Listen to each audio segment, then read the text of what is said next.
three things in this speech. Firstly, on setup, then on the moral necessity of right to strike, and then second, on the better economic welfare that we get for workers on some affirmative. So a couple of things in setup. Firstly, obviously, the legalising solidarity strikes would involve enacting some sort of legislation that creates strike protections, kind of the same sort of circumstances that we get under the Fair Work Commission for regular strikes that are happening in the status quo. We also would like to say that we're fine with things like, you know, cross-industry strikes, such as, like, I don't know, teachers striking for like private nurses or something like that. However, we do believe that this is probably not where this debate happens. It's probably more likely for things like within industry strikes to occur, things like doctors striking in solidarity with nurses, things like teachers employed by the state striking in solidarity with transport workers also employed by the state. We just think that these people have similar interests, they're more likely to be able to communicate with each other, they're more likely to be in close proximity. So we think that this is where this debate is really going to happen. Right. So firstly, on the moral necessity of the right to strike. So two things under this. Firstly, on what the current power of labourers under the status quo looks like. So we see that the government, and in addition to the government, also private employees and things like that, really wield the power in this debate. They divide workers into different industries, they put them in different uniforms, they put them under different legislation, they regulate them with different awards, and this creates a lot of division within the working class, right? You feel as though you're not connected to your fellow workmen, you're not connected to the other people who work at the same level as you, despite the fact that you're all, I don't know, all blue collar workers or all white collar workers. You don't feel as though you're in the same economic position, you don't feel as though they have anything to do with you. And this is additionally added to by this feeling of like an opportunity cost, this feeling that if someone from industry A has rights, then someone from industry B has to give up their rights. This is exemplified in recent statements by the New South Wales Minister for Transport, who gave reasons for the fact that they're not increasing wages for transport workers, because then what would the teachers say? Because the teachers have been striking for so long and we haven't capitulated to their demands, so why would we capitulate to the demand of the transport workers? And this fosters further resentment between these different industries, despite the fact that they all really have similar interests. They all have things in common that they need to pursue, such as work health and safety regulation, such as fair pay, such as fair working hours, such as workplaces that support them and their needs and their families' needs, right? And we see that the legislation that doesn't allow for solidarity strikes really just entrenches these industrial divides. It really just makes you feel further as though you do not have similar interests to the other people within your working class. And it really makes you feel as though your interests are completely separate and in fact sometimes oppositional to the other people who work in different industries. So secondly, why we think that this moral necessity will be upheld and in what ways it will be upheld. So we see that this increases the awareness of collective struggle, right? If you believe that the legislation barring solidarity strikes is what really entrenches this collective, in collective mindset, then by increasing the ability for individuals to engage in solidarity strikes, we see an increased awareness of collective struggle. So we see there's an awareness across industries of what like people in the other industries actually go through. It gives you an opportunity to talk to those individuals, probably gives you an opportunity as a union member to engage in union negotiations with the unions from those other industries. It really increases the opportunity for you to connect with and collide with those people from those other industries, find out, oh, actually they're going through quite a lot of the same thing that I'm going through. It also encourages activism and advocacy for those people in those other unions, just because of the fact that you literally have that ability now to engage in this striking without fearing repercussions from your employer. When we can recognize that something such as low pay, such as an inability to feel safe in the workplace, such as having to work 12-hour shifts or overnight shifts or something, when we recognize that these things are systemic issues rather than things that are niche to a particular industry, this is when we can effectively address those things. And it also furthermore increases empathy across industries. And we see that strikes are something that really require quite a lot of public support in order for them to be effective and in order for them to achieve their goals. We see that strikes are traditionally surrounded by this kind of media, oftentimes pushed by corporations and also the government, that strikes are like really creating a big public inconvenience. Strikes are like really what's stopping you from getting to work on time. Train strikes really cause inconvenience in your daily life. And we see that we require empathy for people to understand that their collective action is actually for better workers' rights in order for society to tolerate these industrial actions. And we need this toleration in order for voters to continue to support legislation that enables workers to strike. And we need this support in order to allow individuals to continue to exercise their right to strike without feeling like they're somehow letting down society, or they're somehow not doing their job, or they're somehow a bad person for shirking their burden rather than just sucking up the working conditions and deciding to just keep pushing through. So what do you believe in the end of this? You believe that if as NEG has to, I assume, defend the right to strike in general, this further extends to the right to solidarity strike, because we see that this just increases the benefits that you get from striking, it increases the collective awareness around industries, and it connects individuals who do suffer from the same sort of oppression that you experience if you are part of the working class. Moving on now to my second point substantive on why our side gets better economic welfare for workers. Three things under this. So we see firstly, why are strikes currently ineffective, right? We see that union membership is currently at an all-time low in countries like Australia. Union membership is just really not a popular option. There's a whole narrative around it that, like, if you're a union member, you're a particularly bad person, you don't really want to work, you're lazy, you want to do everything you can to avoid taking on extra burden, and this is just really creates the idea that you shouldn't join a union, and if you do join a union, then you're, I guess, not like a good worker. We also see that there's the ability for the capitalist system to outsource labor to similar industries. So for example, if you are, I don't know, a nurse who works for the Department of Health, and then you go on strike, they're gonna get in private nurses and private contractors and things like that to do your job for you. You're gonna get scabs into the industry, and they're gonna actually fulfill the workload for you. Or additionally, they can pile extra workload onto non-striking workers. For example, doctors having to pick up, extra things like rounds and paperwork that nurses would otherwise do. We see that these actions are way more likely for these capitalists, industries to take, because of the fact that it's a lot cheaper to just outsource this work to other laborers rather than increasing the pay that you offer to your employees. So we also see that strikes are currently ineffective because of this public discontent that I alluded to earlier, especially because there's a lot of scapegoating and blame, finger pointing that goes on, especially, like I said, with the whole blaming other industries for things like that. If you see one industry that achieves their goal of striking, maybe they work for the government as well, they get more pay, you don't get more pay, you see that increase of pay came at a cost of you not getting more pay, therefore you have discontent.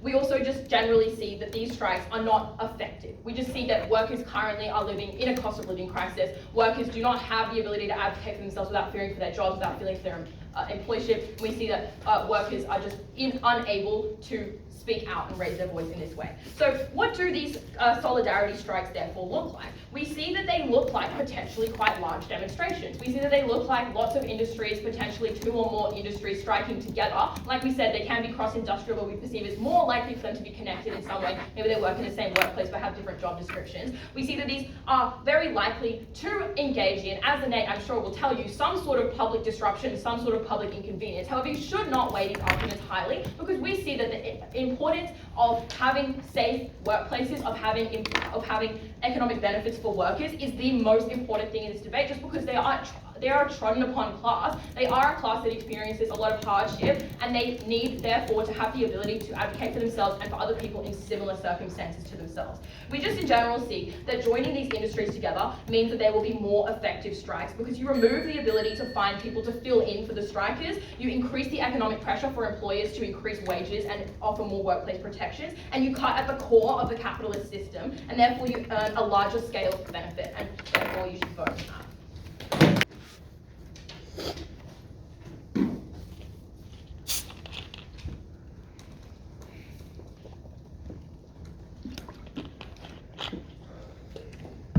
Setup, rebuttal, 3 arguments. Setup. The first thing to note is that this debate, their fiat only extends to fiat over how the government does things and not over how the unions does things, which means arguments about unions making poor choices or poor decisions is fair game in this debate. In terms of rebuttal, their claim about the right to strike. 3 responses. Firstly, oftentimes we infringe it and see it perfectly fine in other circumstances. For example, asking other essential services industries permission before going into strikes or approval processes. Secondly, this conflicts with other rights that people have. For example, people's rights to essential services that they have a right to because they conferred and pay taxes to the government, and they are obliged to have this there. This here doesn't explain why that right is more important than other rights. But thirdly, I do not see why they had this right, because they forgoed it by signing a contract. It is fair game to forego your rights by signing a contract. It is a form of consent, which means that it is perfectly legitimate to undergo this. Explain why this principle is out of the debate. 3 arguments then. My first argument will explain why solidarity strikes are bad and terrible for the average person.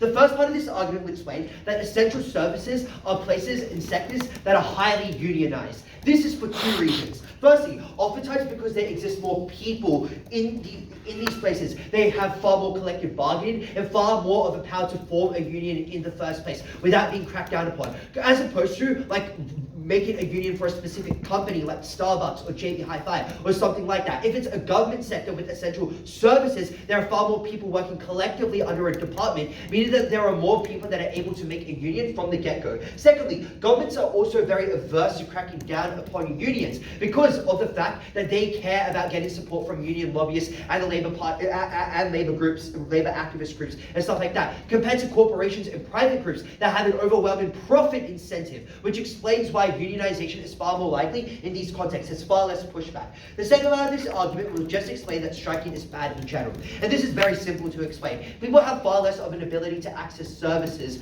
For example, transportation. For example, healthcare. For example, electricity grids being shut off in the interim when these strikes do happen. And what I don't know, and what is crucial, is that our analysis applies generally to all types of unions. Like the first part of the speech was just weighing a probability to explain why they're far more likely to be essential services. But even having less of an access to private services or increased costs there is a harm for consumers too. Cool. My second argument will explain why this harms unions and progress for workers. There are 5 reasons for why this is true. Mechanism 1. The mechanism of a strike becomes far less effective in the negotiating process when you have solidarity strikes. Why is this true? Firstly, you can't offer a guarantee on the table anymore because a crucial part and a crucial point of leverage in the negotiating process is a guarantee that the strikes will end, that we as this group can end this from happening if you do capitulate into our demands, which means that groups are far less likely to give in from the get-go when they feel like there is no guarantee there. But second of all, when strikes become far more common and far more people do it, that often desensitizes people to the impact of each individual strike, which often explains why strikes become far less effective there. And this has 2 impacts. The first of which is that you lose a very good threatening tool from the get-go. Like, just the prospect or the notion of being like, we have the prospect of a strike on the table is something that deters unions from doing this deters employees from doing this in the first place. But second of all, when you need to do it, it becomes far less of an effective tool. Mechanism 2, people in general in the public outside of the people that are being employed here become pissed off at unions. And they become pissed off at unions because if more people are striking, that affects more people and harms more people, meaning that people become more opposed to them. Thirdly, I think that union membership is likely to go down for 3 reasons. Firstly, people within unions are pissed off at unions, as I explained before. But secondly, and this is crucial, there's a higher barrier to entry because now you're pressured to engage in more strikes, not only for your own industry, but with other industries too. Explaining why the barrier of entry for entering a union increases, and that's likely to decrease there. But thirdly, you yourself are scared of pissing off more people because when you have to get involved in more strikes, it's harder to justify being in a union to the average person or other people in your life. You get far more question about doing this from the get-go, which explains why union membership decreases from the get-go. And union membership is important. Having numbers is crucial to bringing the negotiator to the table to get the changes that you want to. Mechanism 4, you get fracturing within unions. And the reason why you like to get fracturing within unions is the mechanism is simple. When you have more points of discussion, that's more trigger points for disagreement in the first place because you disagree at each table. Is it necessary for us to engage in this strike in the first place? Are we wasting our resources? Is it worthwhile? Am I making a good choice by entering this union? Union fracturing is bad, it's devastating. It means that they are far less effective, they bicker amongst themselves, they do not come to the table, and they are far less efficient. Mechanism 5, you get far more union-busting measures from the government. Why is this true? 3 reasons. Firstly, they have a greater incentive to do this, not only because of more people being discontent with it and it becoming electorally popular, but private companies and other companies lobby the government increasingly when solidarity strikes become to it. Secondly, they have two reasons here. And secondly, now you're far more likely to get far more general and vague crackdown measures or legislation because you want to deter solidarity strikes generally. You're far more likely to have legislation that is far more broad sweeping and encompasses many different categories, which means that it's easier to crack down upon that unions. What's the upshot of this entire argument? We have just explained that this harms unions, this harms in numbers, it ruins progress for workers, inverting the main harm that side affirmative pushes forward. Argument 3. My final argument will explain that these solidarity strikes are just ineffective. Why is this true? Firstly, there exist diminishing returns on numbers. Like, the difference between 40,000 versus 50,000 is quite marginal. Like, it's very hard to explain why there is a significant change there. But often what gets the pot boiling in the first place, or gets a news interview, is people like, just having a couple of people protesting in the first place, having one person going on TV to talk about what's happening. Secondly, I would explain that unions choose imperfectly, or might be bad at choosing when to strike. This is for two reasons. Firstly, oftentimes they're led by union membership leaders who often want to leave a mark in the sector because a lot of altruism is required in this job. You care about leaving behind a legacy and a statement that other people within unions care about, which explains why you're likely to be overly ambitious and far more too quick to jump the gun. Second of all, they have an interest in other, unions have interest in other places that muddy the water. For example,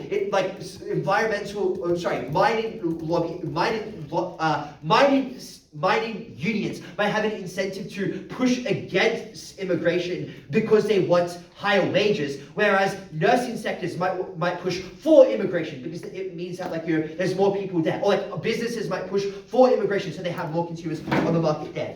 Third reason, so that explains why they choose imperfectly. The third reason I want to say is just in the instance that this solidarity strike is in another industry. It is a very simple mechanism. You just don't put the pressure on the employer at all. It's just somewhere else. Vaguely, you're hoping the government does it. You don't put any pressure on the employer at all from the get-go. And fourthly, what I explain is even if they're in the same industry, in the instance where there are many unions in the same industry, those sectors are likely to be private unions for the simple reason that when you have one sector, say nursing, there's likely to exist one union there or one government provider there. And in the instances where you have many unions in the same sector, they're likely to be privatized. And in that instance, you're certainly not putting pressure on the same employer. And obviously they might say in response to our claim that, if the nursing union puts pressure on the government, the logging sector can too. But often they're under different departments, so you're putting pressure on departments, not the government overall. At the end of that, very clear net win. I have two issues in this speech. Firstly, is it justified to pursue solidarity strikes and legalize it? And secondly, how do we really get better worker welfare? Firstly, I want to note, at the start of the speech, it's just that this debate is still about whether or not we should legalize something. So it cannot just be the assumption that what happens and the implications of what worker unions would do would then become a big part of the debate. It's about what the state has a what responsibility does the state owe to its people, and how do we evaluate this responsibility and whether or not we can discharge it to the fullest extent. And this still needs to be a big part of the debate of whether or not legalization should happen, insofar as they don't prove an overwhelming social harm as to why the ban continuing should be justified. I don't think I can win this debate. I just want to point out, most of Courtney's analysis in this debate has been thoroughly ignored to from first negative speech. The global proletariat are fucked because the capitalist machinery has pitted us against each other, or we've arbitrarily set labels for ourselves on the guise of labor specialization, or the division of industries has helped the capitalist system in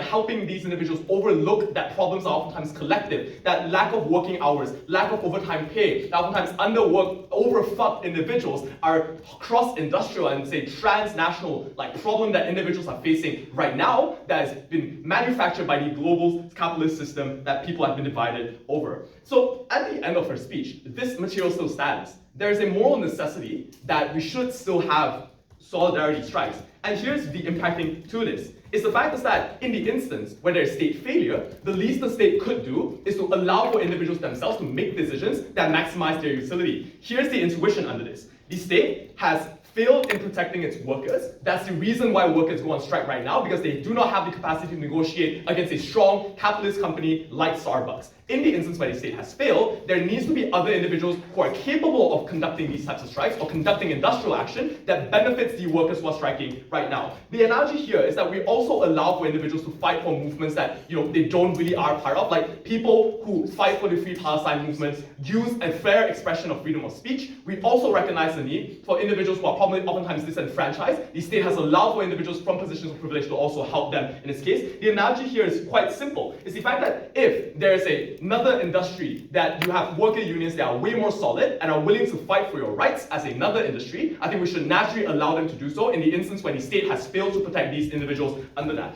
I would note, the response to our principle at the end of the day has been quite blanket in terms of just its opposing unions in general. The line of logic that it gave is just that we lose out on public services while both sides do that. But secondly, it's the idea that consenting into a contract removes your ability to fight for your rights. Also at the same time, is like a blanket response against union strikes in general, so they don't really have a direct response to our principle. We tell you is that the impact, is that the state doesn't have, our principle doesn't come in tension with the state's responsibility to provide public services to people either way. The state has a responsibility to supply these individuals. It's on the burden of the state to pay the individuals who are providing these public services even more. So individuals who are going on strike do not owe you a moral responsibility to fuck themselves over for your own benefit at the end of the day. The negative team is just quite absurd. I will point out why this principle is important within the round. Three reasons. Number one, we cannot assume how unions will conduct these types of industrial actions to a great extent, because oftentimes unions employ different strategies and different industrial actions. The debate is about a moral evaluation of whether or not we should allow unions to conduct strikes in favor of each other, and we point out, insofar as unions realize that there's just basic human issues and suffering at the end of the day, that another person who is working as a laborer cannot feed their child or cannot even protect themselves at work. These are moral flaws that we need to help individuals correct themselves and bridge that empathy gap. But secondly, in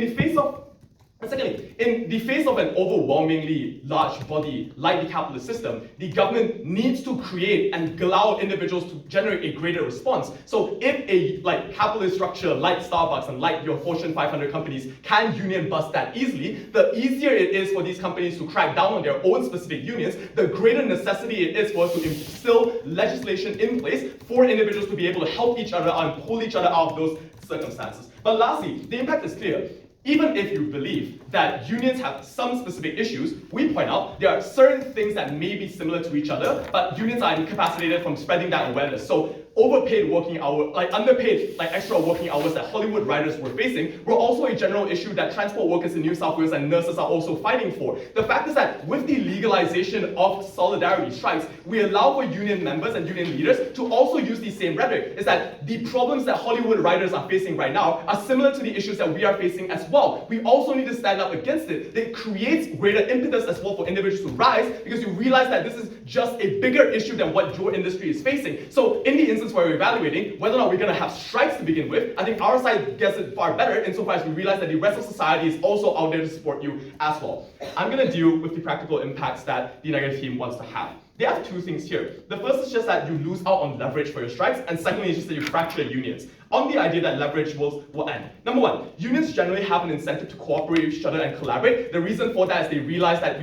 when you also stand up in solidarity for your movement, the other movement will also do that in the future. So if it is true that Starbucks wants to end their strikes, the Starbucks union can still talk with the teachers union to be like, okay guys, let's end this strike, and all of us are beneficial. That's just a great thing. But number two, I don't see why there's no power for Starbucks employees at all when you have solidarity strikes. I would assume that the resumption of basic functionalities of your coffee change are already a good enough financial incentive for Starbucks to also enter into this discussion table at the end of the day. But lastly, I would note their main pathway to victory under this issue is the fact that people are desensitized because you have a lot more strikes. I want to point out, this is literally the status quo. Transport workers are striking every week in fighting for the same type of issues that the government has ignored them for centuries. The problem right now is precisely that we have too many strikes that happen on a small scale, that people are used to the idea of industrial action happening, but also used to the idea that the state and capitalist structures are not doing enough to remedy the issue. There's why Courtney's analysis makes sense. It's the fact that when one industry strikes and it inspires other industries to join in solidarity, it's a greater public disruption to the service, so it's probably one bigger strike that fights for a larger issue at the end of the day, and in order for us to quell all of these things, the state needs to justify greater action, such as legislating types of overpaid time laws, or reducing maximum working hours, or increase the pay that every industry is able to benefit from. So if you take them at their best case, even if you lose out on leverage to strike against one specific company, the leverage that you gain is on a massive national scale that governments have a greater levels,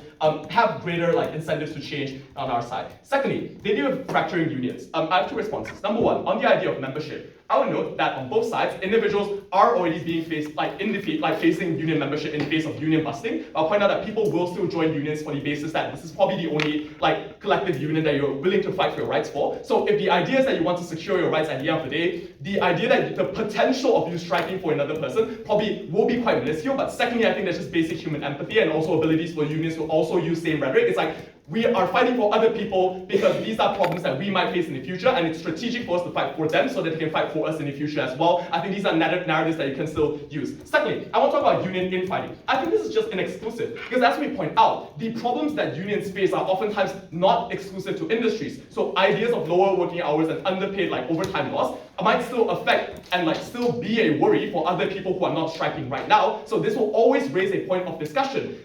Workers who do not work in Hollywood or do not work in the transport industry, who work in the healthcare industry, will also be scared of the fact that they are not getting paid enough overtime laws. The difference is on our side, we actually expand the power of these unions to be able to enact greater levels of change. Is that you now can strike on the picket lines with other industry workers to preemptively do these things. There are two specific impacts to this as to why we need collective solidarity action in Courtney's speech that went unresponded to on the idea of why industries naturally adapt to this to a greater extent. We're so proud to affirm. Your child breaks his arm, so you rush off to hospital. When you show up, you stay in the waiting room for 4 hours, waiting and waiting while he's in pain, and no one is there to relieve him. There are a few nurses left, but they're attending to the worst cases because the vast majority of them are on strike.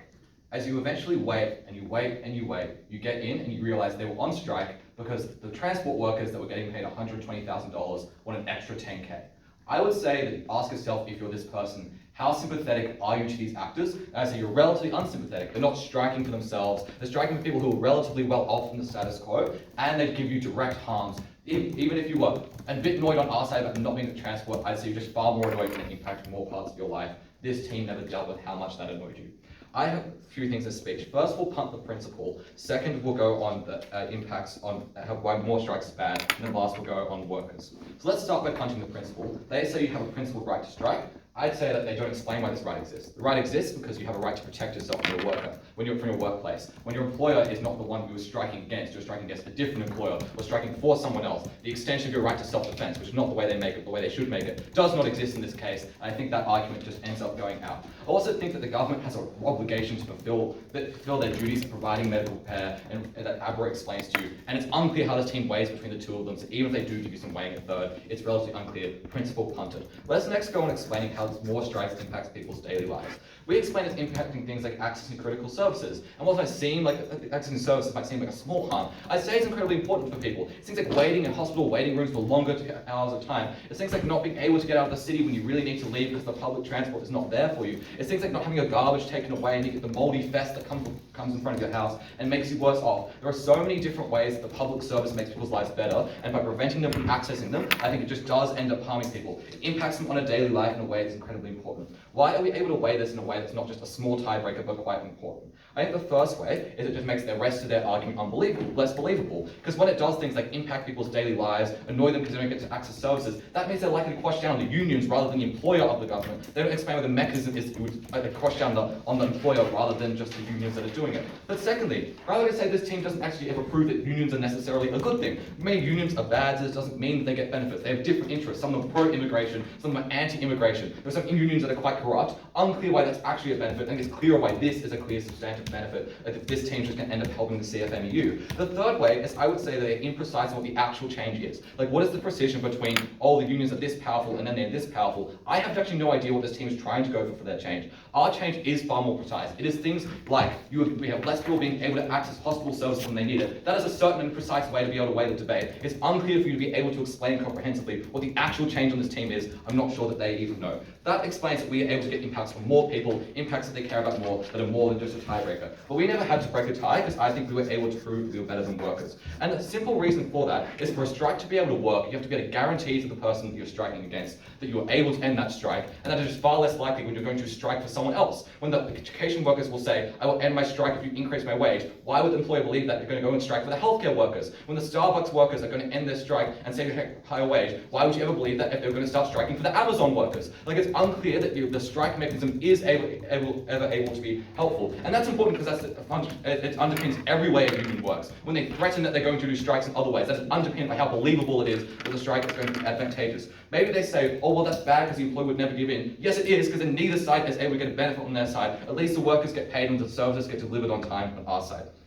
I think that these strikes are more likely to make people get mad at the strikers rather than make them get mad at the people that they're striking against in the government. Note that they concede that this is both true at the moment, so I'd say that makes it relatively easy for us to prove this. Why is it more true on their side that you get mad at the strikers rather than people they're striking against? I say the first reason is people don't understand that there's a direct effect on you, so they're less sympathetic. They don't understand that your boss is being bad to you because that's what's happening. Someone else's boss is being bad to them, and then you're trying to strike to them. It's less able to be empathetic to them when someone is actively harmful you. If your workplace is not safe, I will be sympathetic to you, but if someone else's workplace is not safe and you maybe have to strike for them, I am less sympathetic to you when you are doing harms to me. Secondly, I would say you just directly harm people more. You make the harm of your strike go that people can't access hospitals, people can't access transport services. The more you widespread your harm, the more negative interactions people have with it, that they just do feel worse for you because it happens more often. I would say, why would we preempt that you're not going to, they might say, oh, but we wouldn't choose to do them badly. Two responses to this. The first one is I think you're often optimistic in the way that this team is quite optimistic, but it's just not wrong at the same time, is that these things are just bad. But secondly, I think the set of proof we give isn't like, you would choose this badly, you can choose this well. It's just, on net, this is nearly always a bad decision to make. It is a bad decision because these strikes will always make people get angry, nearly always make people get angry at the strikers rather than people are striking. I know this is bad because you can be undercut. It can be undercut as a worker, other people can come and replace you. That's for two reasons. The first one is given by their team, is that union membership slows. There are more non-union workers than there are union workers who be undercut by other workers. When you're striking for someone else, that is bad for you as a worker. But secondly, I say that mass migration around the world means there's a lot of unskilled labor, people that want jobs and really need jobs, that are willing to fill those gaps. It means there's heaps of people that want to fill those gaps. What that means is that they make people strike and then they let other people take their jobs. This team is able to hurt people that weren't even striking for themselves. What do they say? There's lots of rhetoric about like solidarity together, and they say you have a common interest in the same employer. Actually 5 responses to this one. The first one is if you were striking for, like, I get bad pay as a nurse and I get bad pay as an education worker, you can both strike for those things. They just happen to be the same interest. The debate changes when you're striking, the nurse is striking for the education worker's pay rather than both striking for their own pay against the same government. That wasn't comparative. But second, I would say they're often segmented. Many government departments are just corporatized by themselves and cannot affect each other to stop this kind of thing from happening. Thirdly, I would say that you just, it's more likely that you just get pissed off at the others. Because when you're a teacher and you end up getting paid the same as a garbage worker, because you're doing the collective bargaining altogether, you get pissed off at each other. And that's when you get mad at the union for working in that way. Because the existence of the union, the existence of striking for other people, means your wage becomes the same together. Because if you believe this team, they're like, well, all the workers are in solidarity, they're all collectively bargaining. Take them at their best, they end up getting paid very similarly. People who think they're worth more will get annoyed that they're getting paid the same as other ones. But fourthly, I would say that people just don't enjoy striking because it means they're not paid, it's kind of risky for them, they might be undercut as a worker. And that means we're disagreeing about who we should strike for. So maybe we're doing solidarity strikes for some people, but who are the most important ones to do the solidarity strikes for? And that's where you still have the disagreement. I know this is a more certain form of disagreement what they give you, because it requires them to have these conversations on their side. They're like, well, speculatively, you might have these disagreements on their side. They directly have to have them for any of their benefits to be able to accrue. The next thing that they say is that different government workers strike together rather than being divided. I think that this is just going to make it hurt all the harms they have. Things about safety, things about labour shortages, because if they do end up getting paid the same, I think it exacerbates labour shortages. It makes it harder to hire extra teachers when you have to pay them the same as a garbage worker because you're working together. And that makes their job less safe for the nurses. It means that you are more overworked. Every harm they point to becomes more true when you start paying people the same and lose the ability to pay them more to fill labour shortages. That makes it worse on their side. They said you get better economic welfare for workers if the unions are successful to join. I would say because more people join the unions because they look successful. 2 responses. Firstly, I say union membership often just costs a lot and we would not forfeit that money if more people get to join on your side. But I'd say secondly, most of the people that they say are super sympathetic are just really well off. Things like transport workers get paid $100K a year for a pretty low input job. Things like garbage workers in New York City are paid $70,000 a year. I don't think these people are as sympathetic and brothers of the working class as this team says. And the reason is because our system works. Our system gets those people these high wages. They say it's things like private corporations. I'm unclear that Jeff Bezos is going to care if people are striking against Howard Schultz in Starbucks. That seems a little bit silly. I don't think it's going to happen. They say that there are too many strikes on a small scale and that's bad. I just think these strikes on a small scale have been successful. This team doesn't do enough work to damage the comparative. The teachers and junior doctors got a 20 to 40% pay rise. The average public sector worker is paid above average than the average private sector worker. A good holiday for retirement. Proud to be on site.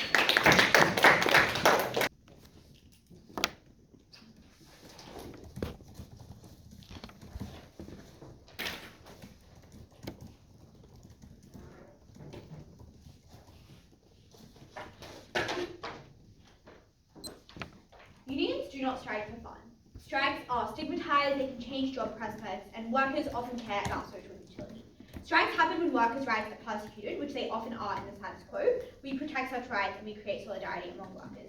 Two things I'm going to be doing in this speech: firstly, why this is better for workers and unions, and secondly, on why this is better for people's access to services. Before I do those two things, I just want to make a note that under their world, they are still protecting unions and strikes, and I think a lot of their anti-union, anti-strike rhetoric does more harm than good. Clearly, in their world, strikes and unions must still exist, they are legal. However, in our world, we expand those protections, which means that we get more and more effective strikes and unions. The fact that they continue to antagonize workers, I think, is a bit interesting and tense for decades. But let's move on to the first issue, which is on workers. A few things to deal with here.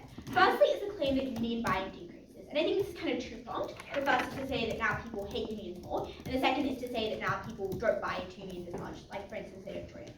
First, on the idea that now people hate unions more, I just want to push them on what the impact of this is, right? Because they keep telling you, well, now people are really angry and pissed off at unions. It's unclear what the impact of this is. I can, infer or assume that that means that now they don't put pressure on government to do things like change rights. So for instance, now instead of hating the liberals for being bad for workers, they now just hate the transport union. But I just think this is incorrect. So for instance, you have like train strikes recently. People might be mad at the train workers, but I think most of them recognize that it is, the government who is poor at negotiation and at rights. And most people are able to recognize, because most people have their own jobs and value things like pay and rights, recognize that if someone else is striking, there's probably a reason for that. And I think people are able to access that imperative. But even if they're not, they still are able to blame the government. And you still have that democratic incentive for the government to do things like better negotiation, because they're mad that the government isn't protecting their right to, what they say, so-called access to services. So, for responses to the idea that union bias decreases, that is, less people enter unions now.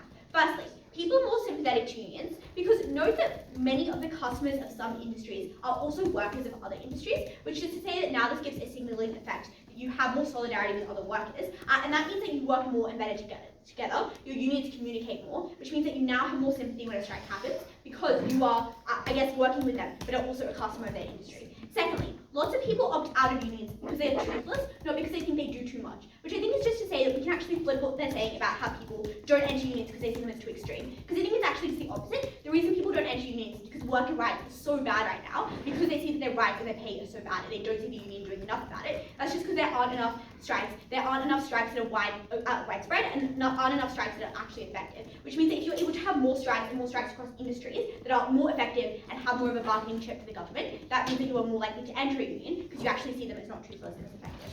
Thirdly, I think we would contest the characterization of unions as greedy and self-interested, because now you don't walk past a strike and think, oh, they just want more pay. You walk past a strike and you realize that they're now actually striking for another union, and I think they try and paint this as like, oh, they're useless, they just want time of work. But clearly there's some kind of sacrifice, like you don't get paid the day you strike, like clearly there are sacrifices people make to strike. The fact they're doing that for someone else contest the idea of unions being really selfish and self-interested.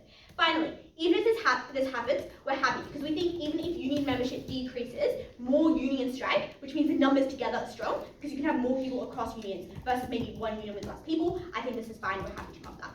Moving on then to their next claim now, which is it's bad for negotiating because you never know when the strikes will stop. 3 responses. Firstly, you can still guarantee when the strikes stop by coordinating with other industries as an employee, but I think we can actually flip this and explain why this is a good thing for employers, because now they're more likely to be preemptive in terms of the rights they give to workers, because they don't want their fellow employers or their fellow businessmen to also suffer from this. You kind of have this reciprocity, where now you're more likely to give your workers good rights in exchange for others giving their workers good rights, so that they don't cross-strike. I hope that, it's explained well. It's a bit confusing, but I think it's just the idea that, as we tell you, you're more likely to have intercommunication between both, employees and employers, which just means that overall you're likely to get more rights to ensure that workers don't strike, because obviously that's bad for you. But also, finally, I would just say that we explained to you down the bench why negotiation works via bargaining chips, which is just to say that the employer holds the most power in a negotiation, because they're the ones that determine your pay and your rights, right? But you have quite limited power, because the only thing you can do is really strike. That's the only effective tool you have. When we expand that, you're able to strike more, you're able to strike on a bigger scale, and a scale that really affects the productivity and disruptions, which we're happy to cop, and I think actually, are able to actually harm these employers and threaten them. When your bargaining chip grows, means your negotiation is likely to be more equitable and more effective. The final thing I want to deal with here then is their claim that it is ineffective because of the kind of diminishing returns idea, which is just having the strike is the important thing, doesn't matter how many more people you have. 2 responses. Firstly, which is empirically untrue, more people means things like you have less workers, which which means that the actual productivity and profit that you get is decreased, which means obviously you have more change in the profit. You also have a bigger crowd that's probably likely to do things like attract more media attention, people more cognizant of the strikes. But also this is a greater signaling of strength, so I think it indicates the strength of the working class as a whole, rather than individual and isolationist industries. Secondly, it's not just numbers but also scope. Note that there are heaps of mechanisms we give you that are just unresponded to. So for instance, the fact that we tell you that the most powerful industries are now able to use their capital, for instance, we tell you that for a variety of reasons, police have kind of more social capital than say nurses do. They're kind of seen as more favourable and generous, and that might be because of a variety of reasons. Now when they strike, the government, because they care about them more and they have more capital, is likely to give rights to the worker that they're striking for. Also the fact that you just overall have a larger bargaining chip, and there's just a culture of solidarity among the working class. All of those reasons meant that it weren't just numbers, but the nature of solidarity strikes that meant them more likely to be far more effective. Final thing I want to deal with is on fracturing. Firstly, on unions, I think we explained to you why fracturing is probably inevitable to some extent with unions. Any kind of change or initiative with unions might incur some kind of disagreement. We're happy to weigh that out. But then they tell you fracturing on industries, because now garbage truck workers are mad that teachers get the same pay as them, like vice versa. I think this kind of idea of zero-sum gain is something that is very much instilled by employers, and kind of the idea of the working class being pitted against each other. This allows the working class to work together cooperatively rather than fighting against each other. So I think you're able to achieve this less. Okay, moving on then to I think what is the significantly less important issue, which is the impact of people who access these services. So they tell you that people cannot access important services via responses to this. Firstly, disruption is good, and note that it is never particularly damaging. It might mean that your wait time is slightly longer than it would be. It might mean that your commute to work is slightly longer than it would be. But these are rare things. These are things that are not life-threatening or particularly detrimental. But I think it is probably quite inconvenient. And that's actually a good thing, right? Because it pressures people and pressures, I guess, governments and also employers to reward workers with rights as to prevent these disruptions. That's just to say that the larger the inconveniences, the larger the benefit for workers is. Secondly, if workers have more rights, then obviously in the long term they're less likely to strike. That just means that you're now incentivized to give your workers more rights. And I think we're able to achieve that on our side via these bargaining chips, things like preemptive rights, things like that. Which means that in the long term you are likely to get less strikes on our side. But also, I think access to services is contingent on how happy and content workers are, which is just to say that they're underpaid and overworked. Obviously, you're not going to be getting a good service when you go to the hospital, when you go on a train. However, if we're able to guarantee their rights, which we're able to do through better strikes and more strikes, you're then able to get better rights and better access to those services. Also, I would just note that both teams are happy to accept some kind of disruption. However, because we're able to get more effectiveness through bigger and more effective strikes as opposed to frequent and disparate strikes, that means that we're able to reduce disruption in the long term and improve people's access to services. Finally, the last thing I would do is just try and weigh out this, and I just don't think this is particularly important in this debate for a few reasons. Firstly, we explained to you why it is a temporary harm versus a long-term benefit if overall you have better rights, which reduces the imperative for workers to strike. It also just means that workers, who I think are the most vulnerable actors in this debate, this is literally their income. It's something that they cannot opt out of. So for instance, maybe one day your train is slow, but the next day it's fine. As a worker, every single day you are underpaid and mistreated. That's something you should care about a lot in this debate. Just remember, at the end of this debate, unions are not striking for the sake of it. There's clearly an imperative for what they do. We're able to protect that best from our side.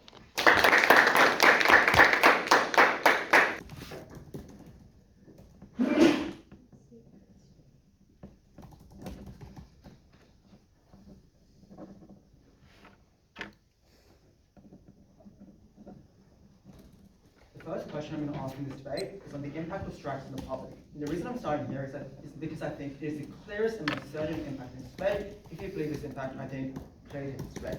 We told you that strikes are terrible for the average person. They do things like delay emergency service workers. They do things like leave people waiting in pain on the sidewalk because there were strikes going on. Anna said a couple of things. She firstly says that these are rare strikes and they're often not life-threatening. But obviously, their concession that these strikes, that there are more strikes, means that these aren't rare occurrences and these happen more frequently. But secondly, I would say that they are often life-threatening. And even if, firstly, they might, say that, strikers have the best intentions, they don't want to kill people. But obviously, accidents happen, right? The fact that, for example, a doctor wasn't at that place and they messed up the charts, or there was just a miscommunication when they went on strike, means that, for example, they don't get that medication and they die, right? These accidents do happen, and that is fucking terrible. But also, thirdly, even in the best case where they're like, oh, we pay trained workers more, this means that like prices go up. This is terrible for the average consumer, who often is the working class and often are the poorest. And the framing was that these are the most unionized services are those that are essential services. These were services that people did depend on for things like safety on the streets, for things like emergency medication and care, and these were life-threatening. What was the weighing here? Because I think it is quite crucial. First, in the number of stakeholders, this point impacted the whole of society. And even if you believe that their points impact some workers' rights, I don't think it impacts all workers' rights for the reasons that they give themselves. But secondly, I think on certainty, it's unclear if you guarantee workers' rights. I think you should be very, very dubious about the efficacy of solidarity strikes in improving workers' rights. The proof they give, despite their rhetoric, is not there. But this is a certain impact. That means that people are just in greater pain. People die. They are inconvenienced. And fourthly, I don't think this is a short-term problem, right? Because they say, unions don't strike for any reasons. But I think there is no limit to how much they can strike and how much they can demand, right? Just I note the train strikes, yeah. They have enough, they probably have enough money to earn, but they keep asking more. There is no limit for unions, and there is no mechanism for this team to stop unions from demanding more and more money, more and more conditions. And this means that these strikes will be ongoing, and this problem is incredibly bad. Waiting in pain is a big impact. I think it leads to things like complications when they're not medicated, not being taught by your teachers in class is a harm because students will go to their education. This is the most certain impact. This should clearly win us to debate. The second question I'm going to ask is the question of workers' rights. And I'll note that if you believe that we are better for workers' rights, we win this debate by their own metric. They say firstly that this is better for workers' rights because employees like right now replace striking workers with other workers, or they pile on extra work to non-striking employees. Firstly, no, they often can't, because strikes are a protected form of industrial action. If nurses go on strike, it is illegal for the hospital to just fire all the nurses and replace them. Strikes are protected for a reason. Moreover, if hospitals pile on the work of nurses to doctors, that is a breach of contract with the doctors, right? Because they're doing work that wasn't contracted in for them, which means that doctors can go on strikes themselves, and that is distinct from solidarity action, right? Because that's a breach of contract for the doctors, which means that they can go on strike there. But secondly, they don't provide any proof as to why solidarity strikes actually solve the problem of defection. That's to say, if you believe that employers can do this kind of shady underhand dealing, it's very simple for workers who aren't in unions on their side to defect and fill in those places. Unclear they solve this problem through solidarity action. But thirdly, I don't think it is true that you need solidarity action to stop this behavior. Because if you believe a workforce of X company will take solidarity action for Y company, surely if you ban, if on our side where solidarity action is illegal, the way for workers to protect each other is just not to defect and not to go over to X company and take the job office there. Unclear why you need solidarity action to ensure that employers actually guarantee rights for you. So at the end of this, it's very, very unclear. You should not believe the proof of their argument that workers' rights get improved. What did we tell you? I think it is overwhelming. We told you 5 reasons as to why workers' rights were just fucked over. Firstly, because the mechanism of strikes become far less effective. We'll explain this to you at depth. No response at third. Secondly, we told you that union membership goes down. Anna says that people opt out. People usually opt out of unions because unions are toothless. But note that solidarity actions don't actually help you as a worker, right? They help some other workers divorce from you, right? So now unions are seen as even more toothless and seen as even more divorced from the economic realities and the necessities of these people. Anna says that even if union membership goes down, it doesn't matter because there's more strikes, so you protect each other. But firstly, no guarantee that unions protect each other. It's very speculative. But I'll note secondly, union membership going down is the most important thing because the most easiest and simplest way for one union to hold their employer accountable is for the workplace of their own workplace to strike, right? It doesn't matter if a company it doesn't matter to X company if Y company's workplace strikes, right? Maybe they get a bit of backlash, maybe there's a bit of defection or whatever, right? But the most effective way for X company to change their behavior is for the union of that X company or the workforce of X company to strike rather than relying on some secondary other source to strike. The next claim we said is that union buy-in decreases. Anna says that people realize that strikes are necessary and therefore are sympathetic. But I think, firstly, people are quite solipsistic and quite prone to, for example, media discourse that says, union workers are selfish, they're doing this for their own gain, and you should blame them, right? But also, I'll note that it is very hard, if union workers strike, the most easiest and logical person to blame are the union workers, right? People often don't make that higher order thinking of being maybe the government that don't provide union workers of rights and pay are the ones to blame. It's far more logical and intuitive. It's the path of least resistance to blame union workers. But secondly, the reason for on their side, if one industry strikes for an unrelated industry, the reason for like these solidarity strikes becomes even more unclear, and therefore people are even more pissed off at unions because the justification of self-defense becomes far more murky, right? Because they're like, unions aren't just like doing it because like they need to defend themselves. They're doing it just for the fucks and giggles, right? Secondly, Anna says that people think unions are less selfish because they do it for other people. But no, I think they think of unions as far more shady because they now engage in things like backroom deals. They now do things that don't benefit themselves, but rather do things like help each other out. And unions become far less, important and sympathetic for these people. But what's the impact of that? Why does people getting mad at unions actually mean for industrial rights and workers? Firstly, it means that less people join unions, and this is just the most direct impact for holding workplaces accountable. But secondly, it means that governments give them less to unions because now the increased anti-union sentiment allows people to be okay with the government not giving into strikes for longer, therefore decreasing the efficacy of strikes. And thirdly and crucially, people now support the government doing things like long-term regulation and governments breaking up unions and union busting. That was a long-term harm that this team could never get against. The other mechanisms we told you about union fracturing and about union busting were not responded to. These things still stand in the debate. Finally, on the principle, they say there's a moral necessity for the right to strike because corporations are evil. Firstly, the Marxist rhetoric of this team is kind of bullshit because private corporations compete with each other to attract the best and most skilled workplace. There is a competitive interest for them to provide good pay and good rights and good working conditions. Labor market flexibility is a benefit in this world. It means that workers' rights are in their interest. But also they say that this increases things like awareness and empathy. I think these are silly claims because if this team cares for the global poor, you can advocate for the global poor through a myriad of other ways, like protesting on the streets, like doing things like joining NGOs, voting for governments that support these people. Unclear why it has to be the right to strike against your own employer and put them at economic harm. Thirdly, they say it is an extension of your right to strike, but I don't think they ever prove why specifically you have the right to strike against your own employer, not other things, right? Because the reason workers have the right to strike is because there is a one-to-one relationship between you and your employer. This is a one-to-one relationship. It does not extend beyond that, and that's because they made the contract with you. The right to strike isn't the case if that contract is broken. For those reasons, opposed.